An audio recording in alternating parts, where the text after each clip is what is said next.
नमस्कार, मैं अजय कुमार आज एक नए पाठ के साथ उपस्थित हूँ। आज हम कक्षा 10वीं के पाठ्य पुस्तक क्षितिज भाग 2 से सूरदास के पद पाठ पढ़ेंगे और इनके भावार्थ को समझेंगे। यहाँ सूरदास द्वारा विरचित सूरसागर के भ्रमर गीत से 4 पद लिए गए हैं, जिसमें कृष्ण के मथुरा जाने के बाद स्वयं न लौटकर अपने मित्र उद्धव के जरिए गोपियों के पास संदेश भेजा था। उद्धव ने निर्गुण ब्रह्म एवं योग का उपदेश देकर गोपियों की विरह वेदना को शांत करने का प्रयास किया।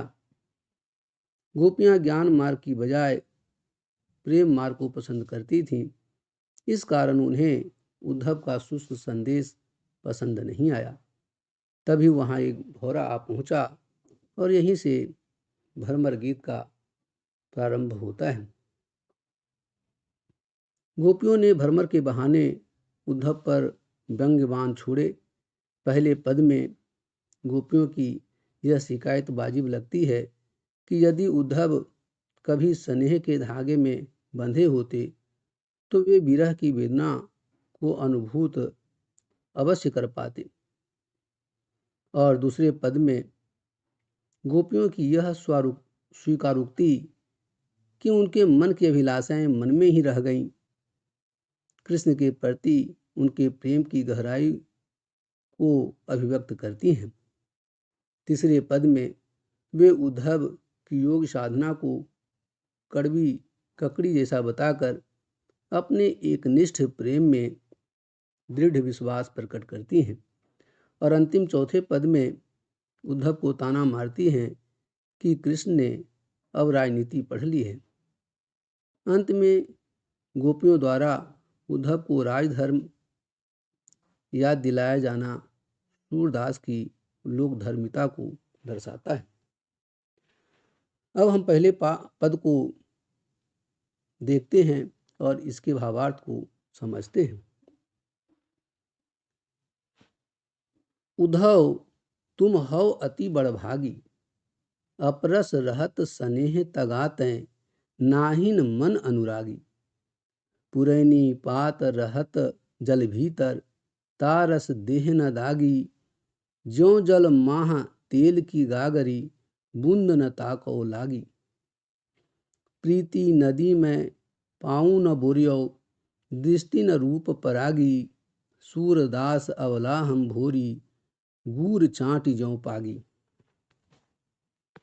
यहाँ बड़भागी का अर्थ भाग्यशाली है और अपरस का तात्पर्य अछूता।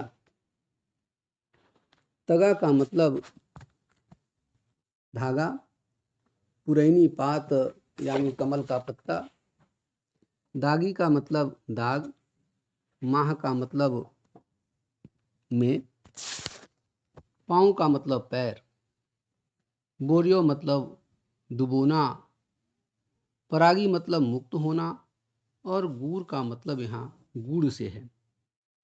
जिस प्रकार चींटियाँ गुड़ की दीवानी होती हैं, उसी प्रकार गोपियाँ भी कृष्ण के प्रेम में अनुरक्त बताती हैं। आइए हम इस पद के भावार्थ को समझते हैं। प्रस्तुत पद में गोपियों ने उद्धव पर व्यंग्य करते हुए कहा है कि आप तो बड़े भाग्यशाली हैं जो प्रेम के बंधन में नहीं बंधे और ना ही आपके मन में किसी के प्रति अनुराग ही उत्पन्न हुआ। अब उन्हें भाग्यशाली क्यों कहा जाए? क्योंकि जो व्यक्ति प्रेम के बंधन में नहीं बंधा, उसे विरह की वेदना का भी ज्ञान नहीं होगा जो इस समय गोपियां झेल रही हैं। कृष्ण के मिलन का सुख उन्हें मालूम है, परंतु दुख का विरह अब वे भोग रही हैं। तो वे कह रही हैं कि वह पीड़ा उद्धव को नहीं होगी, क्योंकि वह तो प्रेम के बंधन में कभी बंधे ही नहीं और न ही किसी के प्रति उनके मन में अनुराग ही आया। और गोपियां कह रही हैं कि जिस तरह से पानी में रहने वाले कमल के पत्ते पर एक बूंद भी पानी ठहरती नहीं और जिस तरह तेल की मटकी पानी में डुबोते हैं तो उस पर पानी की कोई बूंद ठहर नहीं पाती, उसी प्रकार उद्धव आप भी हैं, जो श्री कृष्ण रूपी प्रेम की नदी के साथ रहते हुए भी उसमें पांव डुबोना तक क्या, मतलब नहाना तो क्या, तुम पर तो उसकी छींटें तक नहीं पड़ी हैं। तो उद्धव की समानता तेल की गगरी और कमल के पत्ते के समान बताया गया है, जिन पर पानी में रहकर पानी का असर नहीं होता। इसी प्रकार कृष्ण के साथ रहकर भी उनके प्रेम का असर नहीं हुआ, यानी वे श्री कृष्ण के प्रेम में अभी डूबे नहीं हैं। हम तो तुम्हारे जैसा भाग्यवान नहीं हैं, हम तो अबला और भोली हैं और श्री कृष्ण के प्रेम में इस प्रकार डूबी हुई हैं जिस प्रकार से गुड़ में चींटियां लिपट जाती हैं और अंतिम सांस तक वहीं चिपटी रहती है। हम भी चाहकर भी अपने आप को कृष्ण से अलग नहीं कर सकते। अब हम दूसरे पद को देखते हैं। मन ही मन की मांझ रही, मन की मन ही मांझ रही, कहिए जाई कौन पै उद्धव नाही परत कही। अवधि आधार आस आवन की तन मन बिथा सही। अब इन जोग संदेशिनी सुनी सुनी बिरहिनी बिरह दही। चाहती हूती गुहारी जीत ही तय उततय धार वही।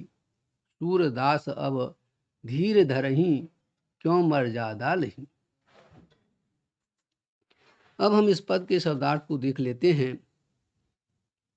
आवन मतलब आना, बिथा का मतलब व्यथा, बिरहिनी वियोग में जीने वाली स्त्री, बिरह दही, बिरह दही का मतलब बिरह के आग में जल रहे हैं, हुती मतलब थी और मर्यादा का मतलब मर्यादा। इस दूसरे पद में कवि कहना चाहते हैं कि प्रेम की मर्यादा प्रेम के आदान प्रदान में ही है। अगर प्रेम पाना है तो प्रेम देना भी सीखो। गोपियां उद्धव जी के इस संदेश को पाकर कि श्री कृष्ण यहाँ अब नहीं आ सकेंगे, तब वे बहुत अधीर हो जाती हैं और उद्धव से कहती हैं कि हे उद्धव, हमारी मन की तो मन में ही रह गई और हम अपने मन की बात किससे कहें, किसी से नहीं कह पाते, अपने मन के दुख को किसी से नहीं कह पाते हैं। कृष्ण के आने की प्रतीक्षा में अब तक उनके वियोग के दुख को सह रहे थे। उनका वियोग हमारे तन मन को दुखी कर रहा था। उसको अभी तक सहा सिर्फ इसलिए कि श्री कृष्ण अब आने वाले हैं, उनसे अब हमारा मिलन होगा। अब उनके आने की घड़ियां नजदीक आ रही हैं और तुम यहाँ आकर यह संदेशा लेकर आए हो कि वे यहाँ नहीं आएंगे और साथ ही साथ ज्ञानियों का संदेश भी दे रहे हो। और इस ज्ञानियों के संदेश ने हमारे इस विरह में घी का काम किया है, यानी हमारे विरह को और अधिक बढ़ा दिया है। हम और अधिक दुखी हो गए हैं। विरह वेदना से बचने के लिए हम श्री कृष्ण को पुकारना चाहते हैं, परंतु तुम्हारे ज्ञान योग के संदेश से हमारी विवशता बढ़ गई है और आंखों से आंसुओं की धारा बहने लगी है। यानी उसके दुख को इस ज्ञान योग के उपदेश ने और अधिक बढ़ा दिया है।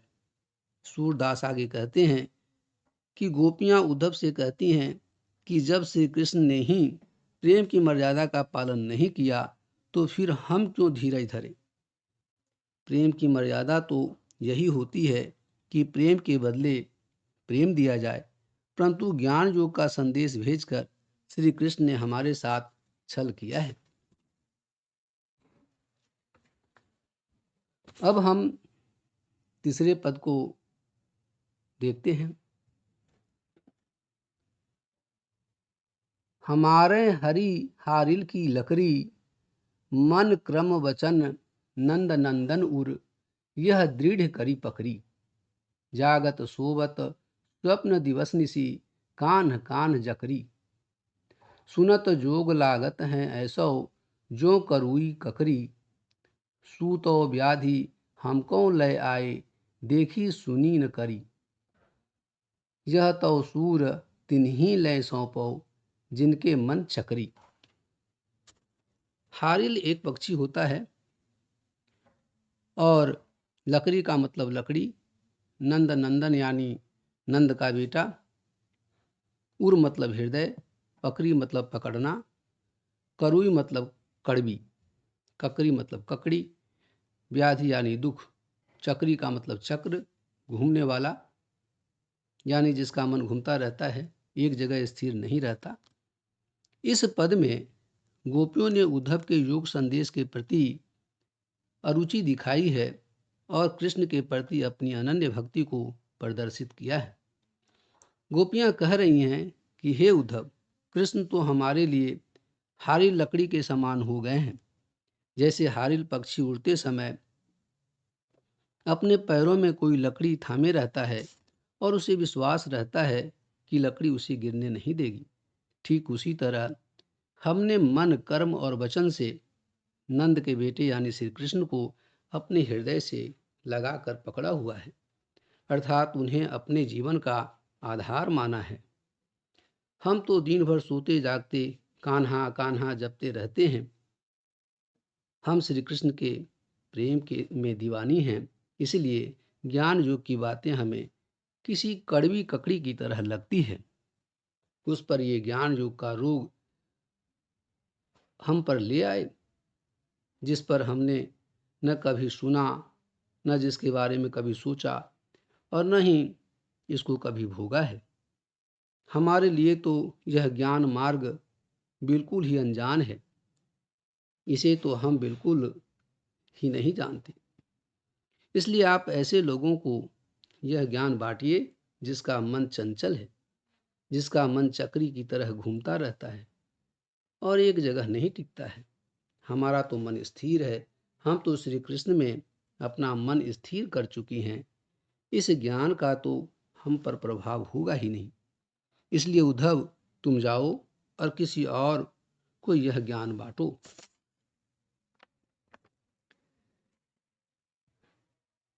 अब हम इस पाठ के अंतिम पद को पढ़ते हैं और इसके भावार्थ को समझते हैं। हरि हैं राजनीति पढ़ियाए, समुझी बात कहत मधुकर के, समाचार सब पाए, एक अति चतुर हूते पहले ही, अब गुरु ग्रंथ पढ़ाए, बड़ी बुद्धि जानी जो उनकी, जोग संदेश पठाए, उद्धव भले लोग आगे के, परहित डोलत धाए, अब अपने मन फेर पाई हैं, चलत जूहूत चुराए, ते क्यों अनीति करें आपुन, जे और अनीति छुड़ाए, राज धर्म तो यह सूर जो प्रजा न जाहि सताए।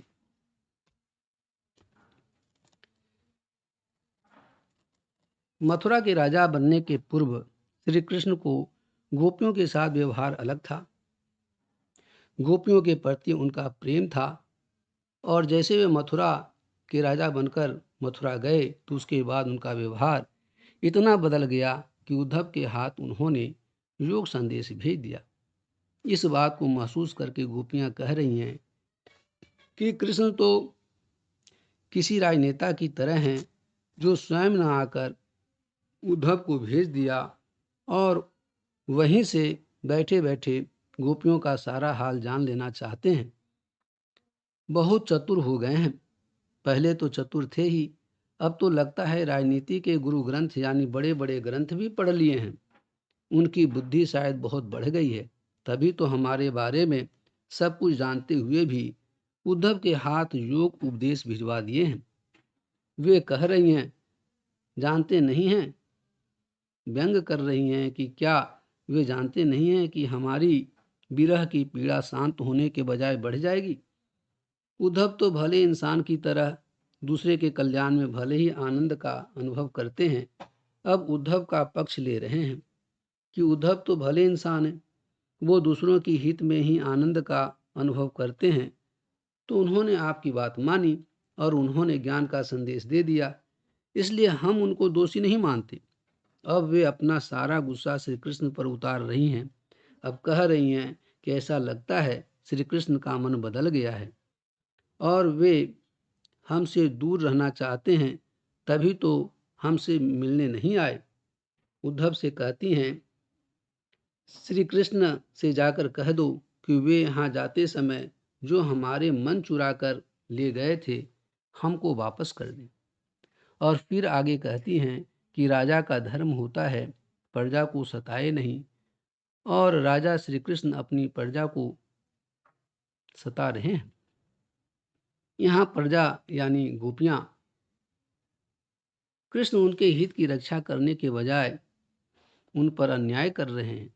गोपियाँ कहती हैं कि अब तक तो श्री कृष्ण आदर्श प्रेम के महत्व को बताया करते थे, और अब प्रेम को छोड़कर ज्ञान का संरक्षक कैसे बन गए। दूसरों को नीति का सीख देने वाले स्वयं अनीति पर क्यों उतर आए हैं। गोपियाँ श्री कृष्ण को उलाहना देकर कहती हैं कि उन्होंने उद्धव के हाथ योग संदेश भेजकर हम पर अत्याचार किया है। इस प्रकार अपनों से मुंह मोड़ लेना बुद्धिमानी नहीं है। उन्हें हर हाल में अपने धर्म का निर्वाह करना ही चाहिए। इस प्रकार हम यहाँ सूरदास के पद के भावार्थ को स्पष्ट किया है, और आशा करते हैं कि यह वीडियो आप लोगों को समझ में आ गया होगा। इस वीडियो को अधिक से अधिक लाइक करें, शेयर करें और सब्सक्राइब जरूर करें। धन्यवाद।